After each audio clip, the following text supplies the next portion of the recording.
Seseorang yang di dalam hatinya ada muraqabah, dia malu untuk melakukan sesuatu yang jika dilihat oleh orang soleh.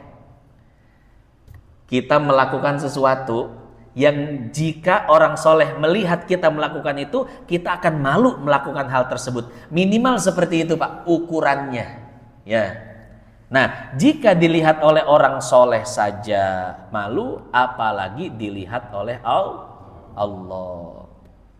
Wa hadza azizun, kata Imam Haddad, dan ini merupakan keadaan yang sulit.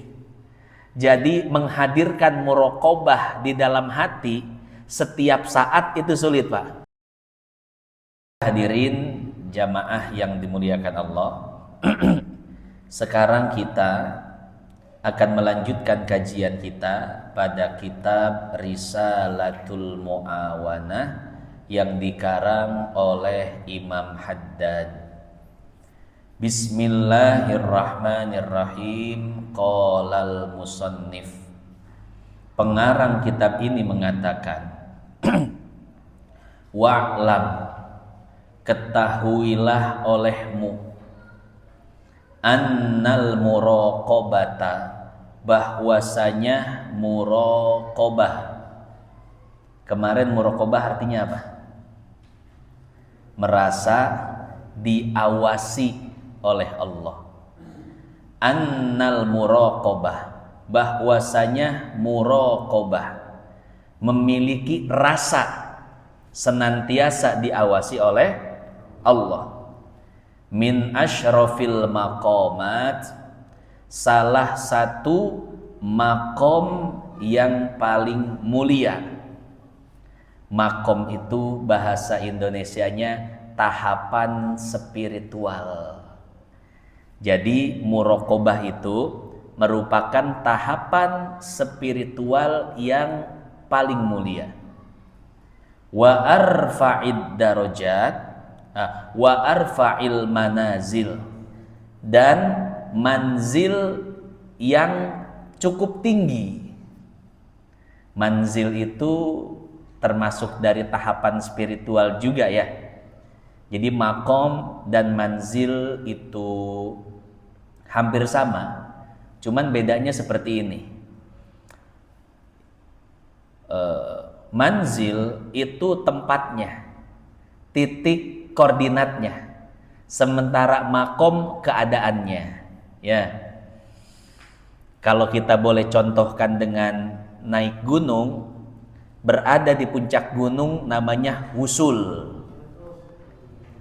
Nah, sebelum kita usul ke puncak gunung, maka ada beberapa pos. Mari, Ustaz. Ada beberapa pos tempat kita singgah. Nah, pos-pos itulah yang disebut dengan manazil. Jadi tempat istirahat, tempat singgah. Ya. Cuman itu kan konteksnya naik gunung. Pos. Kalau dalam ilmu tasawuf namanya manazil, tahapan spiritual, itu pos-posnya. Nah, maqamat itu keadaannya. Jadi kalau seseorang sudah sampai pos pertama, namanya maqamut taubah. Nah, ketika taubatnya itu belum istiqomah, namanya ahwal.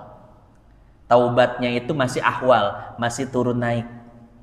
Tapi ketika taubatnya sudah istiqomah, gak pernah ngerjain dosa lagi, baik dosa kecil, dosa besar, maka makomnya, makom taubatnya, taubatnya, makom pertama itu sudah jadi makom. Nah, itu makom pertama ya, manzil yang pertama itu adalah taubat. Kita ulang lagi, manzil yang pertama atau pos yang pertama namanya taubat. Kalau taubatnya masih turun naik, berarti taubatnya masih jadi hal. Tapi kalau taubatnya sudah istiqomah, maka taubatnya jadi makom. Kalau sudah sampai di pos pertama, di makom taubat, manzil taubat, boleh naik lagi ke makom yang kedua atau manzil yang kedua. Manzil namanya waro.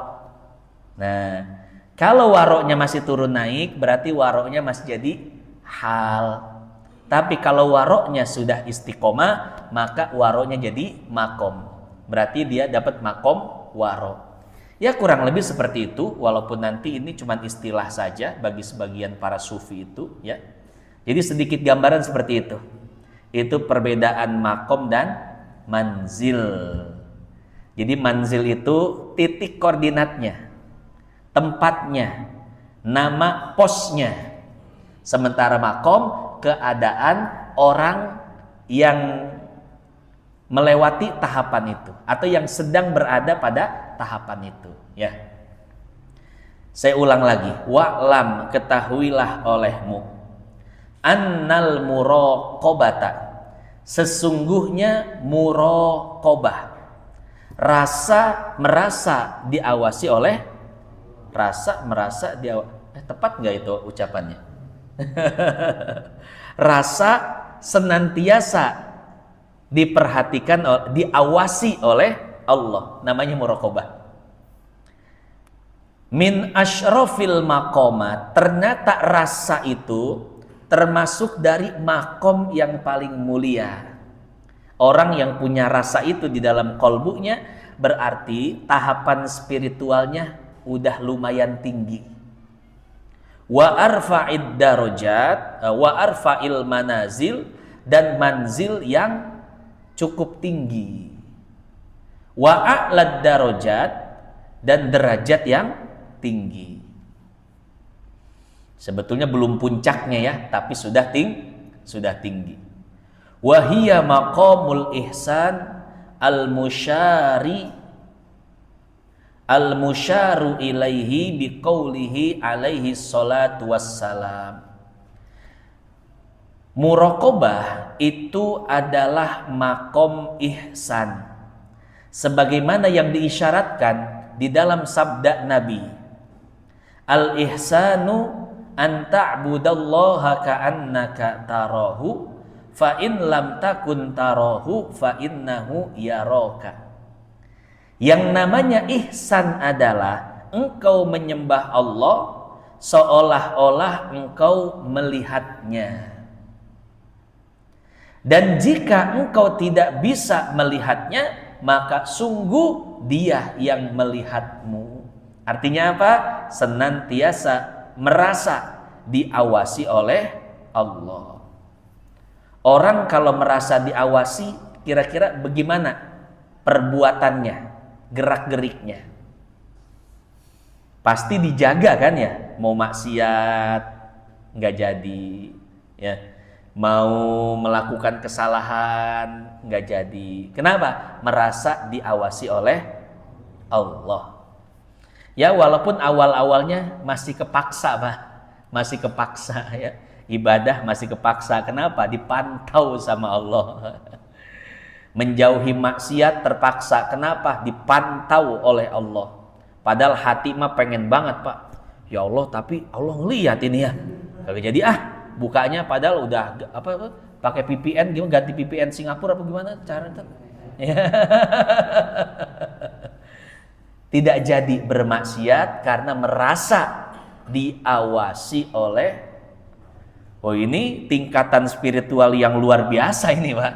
Seseorang tidak jadi bermaksiat dan termotivasi untuk taat karena merasa diawasi oleh Allah, ternyata itu merupakan tingkat spiritual yang tinggi.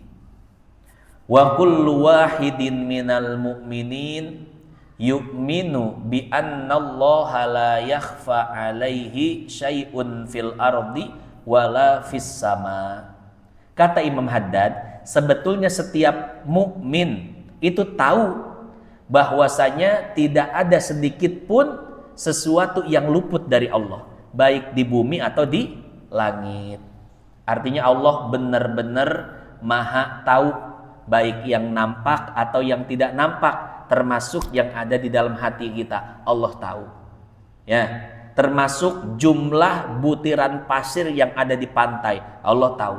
apa yang ada di dalam samudra, apa yang ada di dalam gunung, hutan, di langit, di bumi, tidak ada sedikit pun yang luput dari pengetahuan Allah. Setiap orang beriman pasti meyakini itu. Wa ya'lamu annallaha ma'ahu aynama kana. Dan setiap orang yang beriman, dia tahu bahwasanya Allah bersamanya dimanapun dia berada. Artinya dia tidak lepas dari pengetahuan Allah Subhanahu wa ta'ala. La yakhfa alaihi syai'un min harakatihi wa sakanatihi. Tidak ada yang tersembunyi bagi Allah dari setiap perbuatannya dan setiap diamnya. Walakinna sya'na fi dawami hadzal mashhadi wa husuli samaratihi allati aqalluha an la ya'mala fiha bainahu wa bainallah amalan yastahyi an yarahu alaihi rajulun minas solihin. Tapi masalahnya bukan itu, kata Imam Haddad. Masalahnya itu adalah tidak ada rasa muraqabah di dalam hati seorang mukmin. Kalau keyakinan, yakin betul Allah Maha mengetahui, Allah Maha mengawasi, tapi apakah rasa itu ada di dalam hati kita atau tidak? Maka pelajaran tasawuf ini, kata Imam Haddad, untuk menimbulkan rasa itu, untuk menimbulkan muraqabah di dalam diri kita.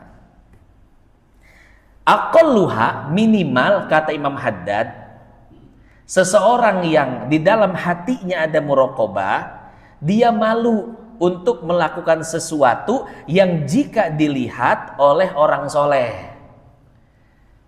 Kita melakukan sesuatu yang jika orang soleh melihat kita melakukan itu, kita akan malu melakukan hal tersebut. Minimal seperti itu, Pak, ukurannya. Ya.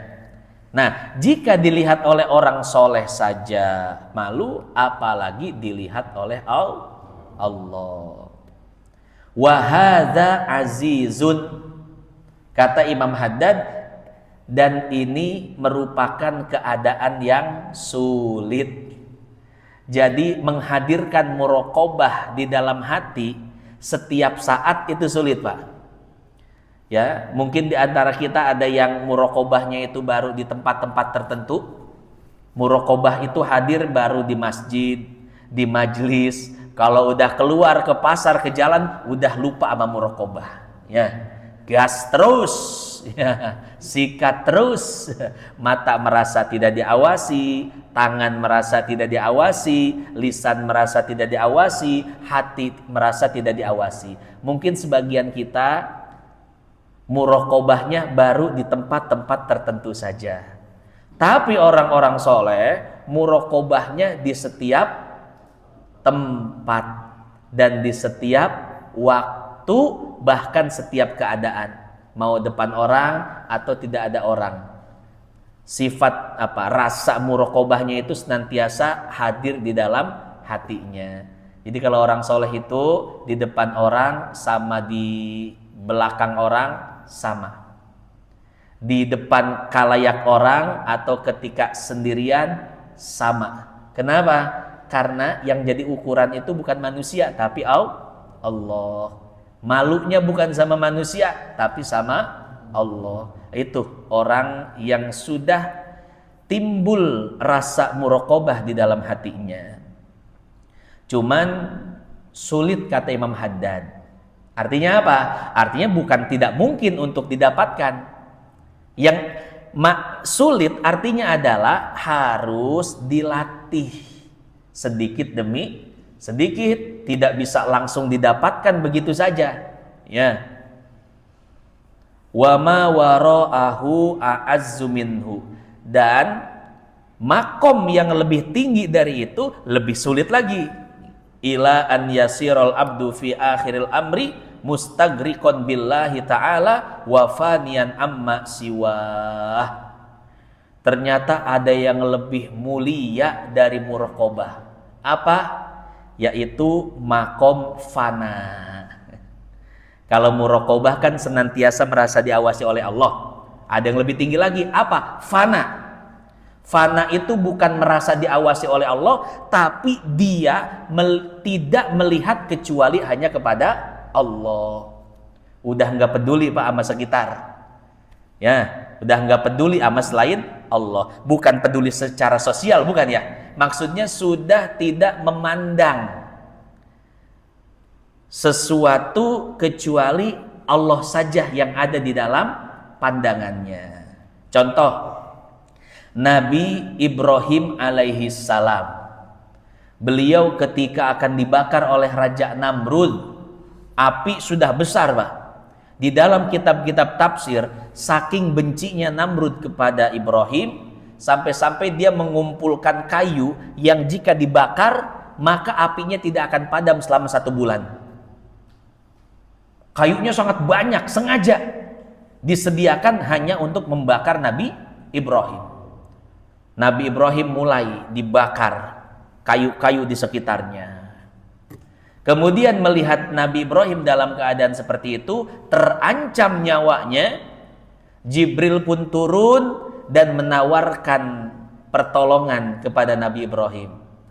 Wahai Nabi Allah, alaka li hajatun, apakah engkau punya hajat terhadapku? Kalau engkau mau, aku akan padamkan api ini sekarang juga dan akan aku binasakan seluruh musuh-musuhmu. Jibril Pak yang nawarin. Kalau kita yang berada di posisi Nabi Ibrahim kira-kira bagaimana? Oto ini lagi keikat mau dibakar. Tiba-tiba ormas datang. Jangan Jibril dulu lah, jangan Jibril. Ormas datang. Ya. Otoy langsung serbu. Nah, tapi kita lihat Nabi Ibrahim alaihissalam, Jibril, Sayyidul Malaikah, pemimpinnya malaikat yang menawarkan pertolongan. Apa jawaban Nabi Ibrahim? Amma ilaika fala. Wahai Jibril, kepadamu aku tidak butuh bantuan. Wa amma ilallahi fabala. Adapun kepada Allah aku sangat membutuhkannya. Ya. Kemudian kata Jibril, fas'alhu. Kalau begitu wahai Nabi Allah, mintalah sekarang kepada Allah. Niscaya Allah akan langsung mengijabah permintaanmu. Ini yang lebih luar biasa nih. Apa kata Nabi Ibrahim? Hasbi min su'ali ilmuhu bihali. Wahai Jibril, cukup bagiku dari permintaanku pengetahuan Tuhanku tentang keadaanku. Artinya apa? Artinya Jibril, walaupun aku tidak meminta, aku yakin Allah tahu tentang keadaanku. Ini luar biasa Pak. Nabi Ibrahim sudah fana kepada selain Allah. Bayangkan, Jibril saja tidak dipedulikan. Apalagi cuman ormas, nggak bakal. Ya kita mah punya backingan ormas aja deh, bangganya luar biasa. Nabi Ibrahim di backing sama Jibril, Sayyidul Malaikat, pemimpinnya malaikat, gak dipeduliin, dicuekin. Aku tidak butuh kepadamu wahai Jibril, yang aku butuhkan hanya Allah. Kata Jibril, ya udah minta. Kata Ibrahim, Allah tidak perlu dipinta, Dia tahu tentang keadaanku. Jadi ketika Nabi Ibrahim hanya berpasrah kepada Allah, fana kepada Allah, akhirnya Allah turun tangan. Apa kata Allah? Qala ya naru kuni bardan wasalaman ala Ibrahim. Wahai api, hendaklah engkau menjadi sejuk dan menyelamatkan kekasihku Ibrahim. Akhirnya Pak, itu api sejuk, tidak membakar sehelai pun pakaian Nabi Ibrahim alaihi salam. Ya, akhirnya Nabi Ibrahim selamat dari musibah tersebut. Nah, jadi seperti itu ya. Jadi ada yang lebih tinggi dari makom apa? Muraqabah, yaitu makom fana, tidak memandang kecuali Allah. Bayangkan Pak, Jibril saja ditolak bantuannya, apalagi cuman manusia. Makanya orang-orang fana itu nggak peduli Pak, walaupun dia dekat sama pejabat, nggak peduli sama jabatannya. Walaupun dia dekat dengan orang kaya, nggak peduli sama harta kekayaannya. Artinya apa? Nggak pernah memanfaatkan orang-orang dekatnya, nggak pernah manfaatin jabatannya, nggak pernah manfaatin hartanya. Ji ayak meren seetik mah nggak pernah. Ya, dicuekin semua karena yang dia butuhkan hanya Allah. Sama seperti Kiai Haji Dimyati yang di Banten. Ini Kiai Dimyati yang ayahnya Kiai Muhtadi. Kan Kiai Dimyati di Banten itu ada 3 ya.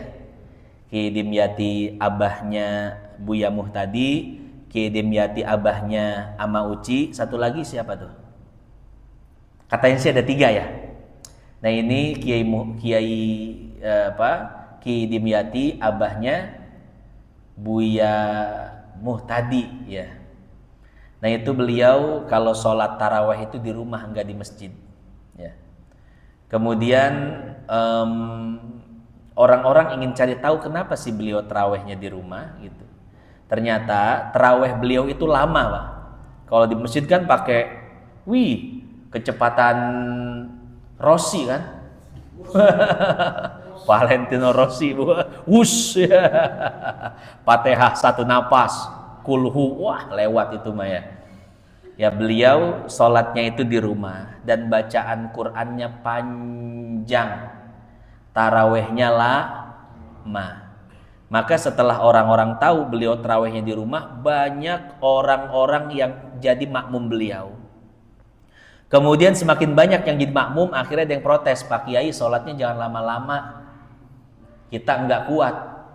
Cek Kiai, lah sia nuturkeun aing sanunita. Aing sholat sorangan sia nuturkeun aing aya tujuan aing ka Allah lain karena sia geus bubar sia mah neangan masjid anu kulhu. Artinya apa? Sudah fana, gak butuh jamaah, gak butuh ada orang yang ikut ya, karena tujuan beliau hanya Allah. Ini bisa dicontoh nih buat para guru. Jadi guru itu memiliki izzah, memiliki muru'ah, memiliki harga diri ketika guru tidak butuh kepada murid. Murid yang harus butuh kepada guru, seperti itu ya.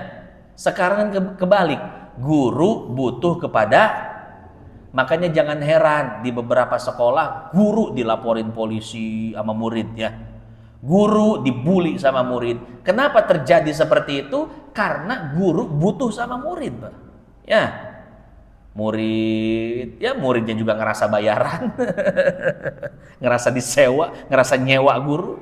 Jangan, ketika kita memiliki status sebagai seorang guru, hati-hati, jangan pernah merasa butuh kepada murid. Bukannya sombong, itu aturannya. Imam Malik ketika diminta untuk mengajar anak-anak khalifah, kata Imam Malik apa? Al ilmu yu'ta wala ya'ti. Ilmu itu didatangi, tidak datang. Kalau mau belajar ke rumah saya, gak usah ngundang-ngundang saya ke istana. Buat apa? Kalau emang serius pengen belajar, datang ke rumah saya, ke majelis saya bareng sama orang. Tegas Imam Malik. Kenapa? Bukan sombong, karena emang posisinya guru. Guru itu harus benar-benar memiliki harga diri. Biar apa? Biar keilmuan dan adab itu seimbang. Ya. Dan itu adanya di pesantren, Pak.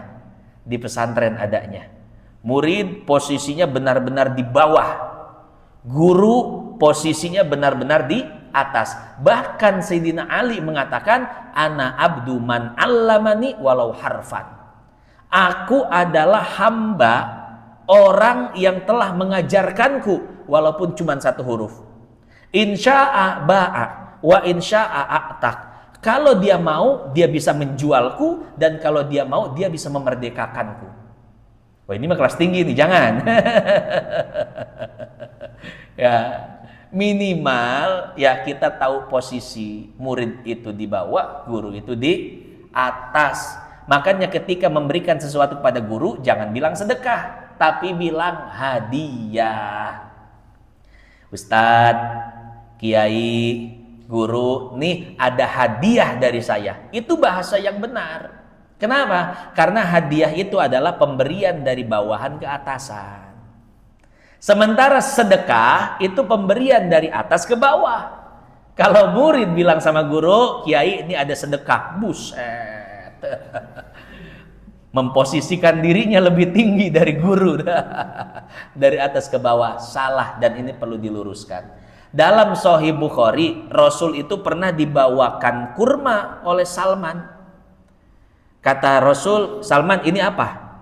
Kata Salman, ini sedekah wahai Rasul.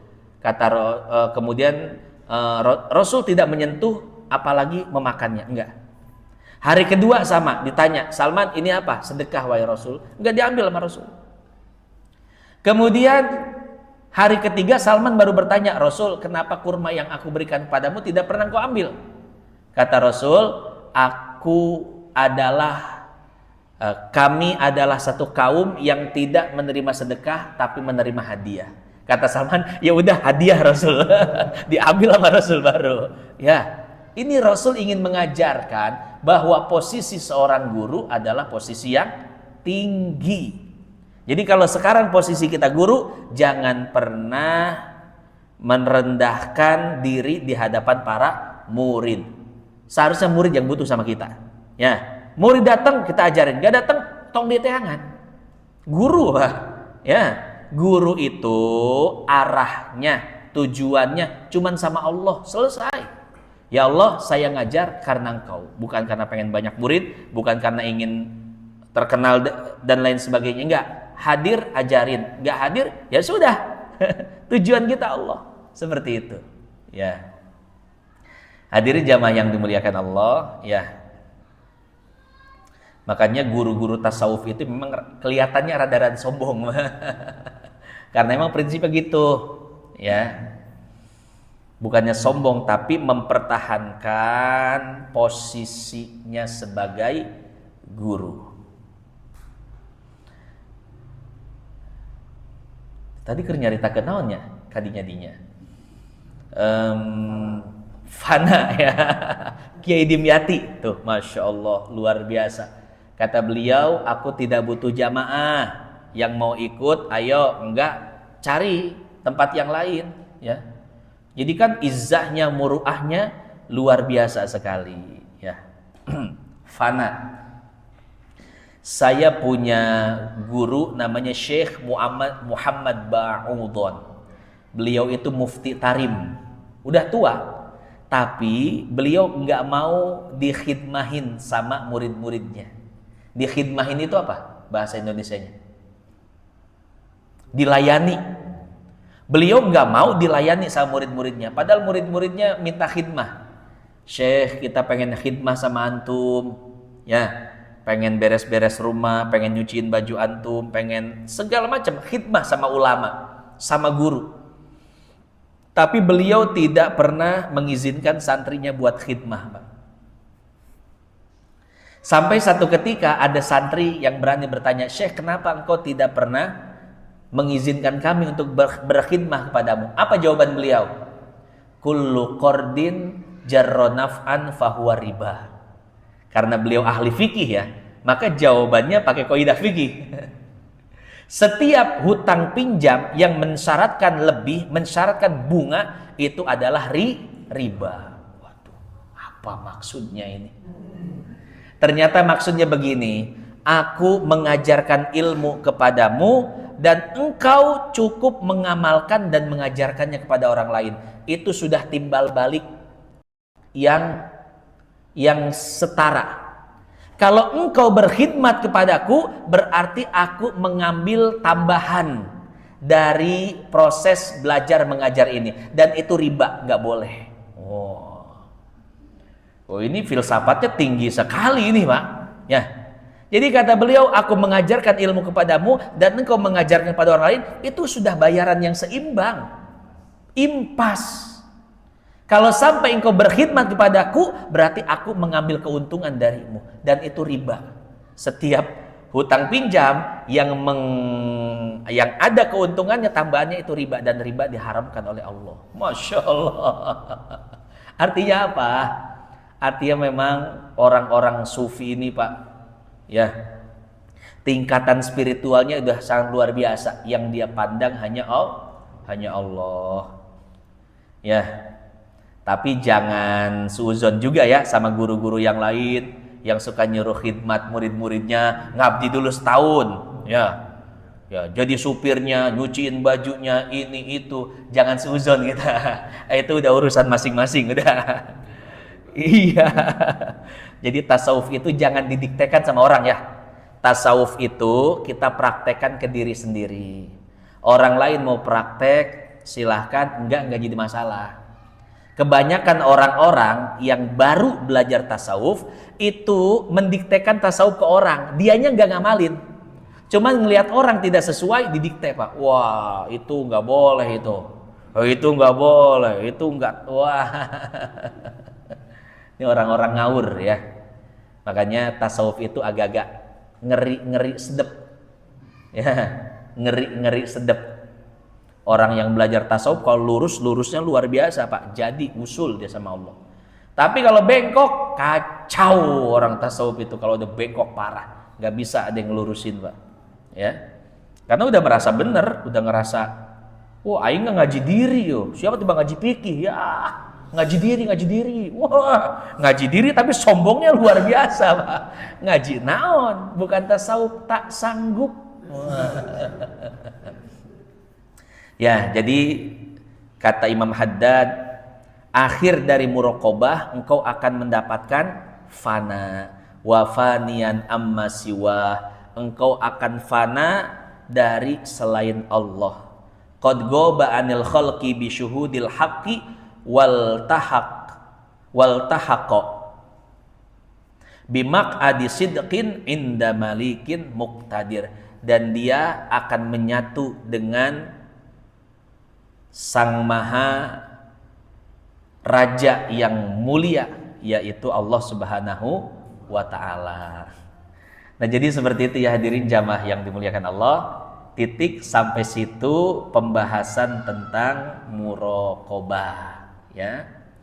Nah, jadi intinya diusahakan dalam hidup kita bahwa Allah Maha melihat, Allah Maha tahu, itu cuman jangan sekedar diyakini, tapi dijadikan makom dalam diri kita, yaitu makom muraqabah, senantiasa merasa diawasi oleh Allah Subhanahu wa ta'ala. Diistiqomahkan muraqabahnya, kata Imam Haddad. Kalau muraqabahnya diistiqomahkan, insya Allah bisa naik pangkat ke makom fana. Anta budallah ka'annaka tarahu, itu fana. Fa in lam takun tarahu fa innahu yaraka, itu muraqabah. Muraqabah dulu, insya Allah nanti naik ke fana. Wallahu a'lam bissawab.